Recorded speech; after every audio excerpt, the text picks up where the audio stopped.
আসসালামু আলাইকুম সম্মানিত ব্রিয়াস ইউটিউব হিমুথাই পক্ষ থেকে আপনাদের সকলকে জানাচ্ছি অনন্র অভিনন্দন ও শুভেচ্ছা। আমাদের এই হিমুথাই থেকে কিন্তু আমরা সমগ্র বাংলাদেশ কাজ করে থাকি। আপনার কাজ ছোট হোক বড় হোক যে কোনো ধরনের এই রকম কাটিং ওয়ালের কাজ যদি করাইতে চান তবে আমাদের স্ক্রিনে দেওয়া নম্বরে যোগাযোগ করবেন। আর সরাসরি আসতে চাইলে আমাদের যোগাযোগ ঠিকানা টাঙ্গাইল সখীপুর উপজেলা রোড হিমুথাই অ্যান্ড গ্লাস হাউস।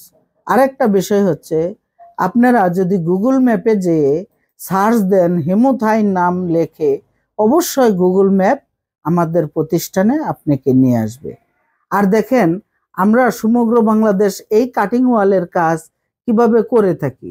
যখন কাজটা করেছি পরবর্তী ভিডিওতে অবশ্যই দেখতে পারবেন যে কিভাবে কাজটা করেছি, কিভাবে এই ফ্রেমগুলা করেছি, সমস্ত কিছু পরবর্তী ভিডিওতে দেখানো হবে।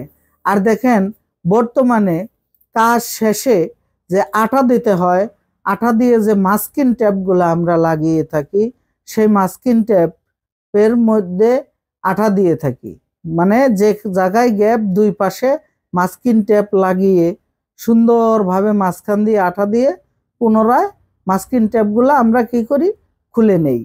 দেখেন আপনারা যদি এই ধরনের কাজ করান, যদি কাউ অন্য কোনো মিস্ত্রি দিয়ে করেন, কিন্তু কাজের ফিনিশিং বুঝতে হবে আপনি অনেক কষ্ট পরিশ্রমের টাকা দিয়ে বিল্ডিংটা করতেছেন। দেখেন এখানে কফি মার্কারি গ্লাস এর জানালা আমরা লাগিয়েছি। শুধু তাই নয়, এই কাটিং ওয়ালটার মধ্যেও কিন্তু আমরা এই কফি মার্কারি গ্লাস ব্যবহার করেছি।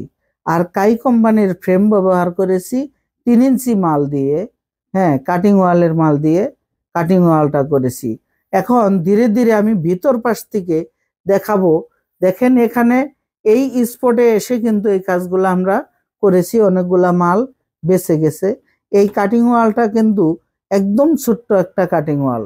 এই কাটিং ওয়াল যদি আপনার বড়ও হয় তবেও কিন্তু আমরা করে দিতে পারবো, কিন্তু যার মনের যেরকম চাহিদা সেই অনুযায়ী আমাদের কাজগুলা করতে হয়। আর সম্মানিত ব্রিয়াস দেখেন যে এই কাটিং ওয়ালের ভিতর পাশ থেকে বাহিরে কিন্তু স্পষ্ট সবকিছু দেখা যায়। আর কাটিং ওয়ালের দেখেন মাস্কিং টেপটা যে ছেলেটা খুলতেছে সব দেখা যাচ্ছে, ভিতর থেকে বাহিরে সব। আর বিশেষ করে দেখেন ফ্রেমগুলো আমরা কিভাবে করেছি, আমাদের কাজগুলা কতটুক নিখুঁতভাবে মিলেছে। ফ্রেমের 4টা পাশেই আমি কিন্তু দেখাচ্ছি। আর ফ্রেমের মাথায় কিরকম ক্লাম ব্যবহার করেছি সেটাও দেখেন। আর একটা বিষয় হচ্ছে যে এইখানে কিন্তু এত ছোট্ট একটা গ্যাপ সিঁড়ির মধ্যে রাখা হয়েছে, এখানে কিন্তু আমি ক্যাশম্যান ব্যবহার করেছি। এই ক্যাশম্যানটা আপনারা কিভাবে লাগাবেন, কিভাবে খুলবেন, দেখেন এই যে লকটা হয়ে গেছে অটোমেটিকলি। আমি যেভাবে হাত দিয়ে চাপ দিলাম এরকম লকটা চাপ দিবেন, লাগবে, আবার এইরকম করলে খুলবে। আর দেখেন খুলে বাহির দিকে ধাক্কা দেবেন, যতটুক ধাক্কা দিয়ে রাখবেন ঠিক অতটুকুই থাকবে, যেখানে রাখতে চাবেন ঠিক সেখানেই থাকবে।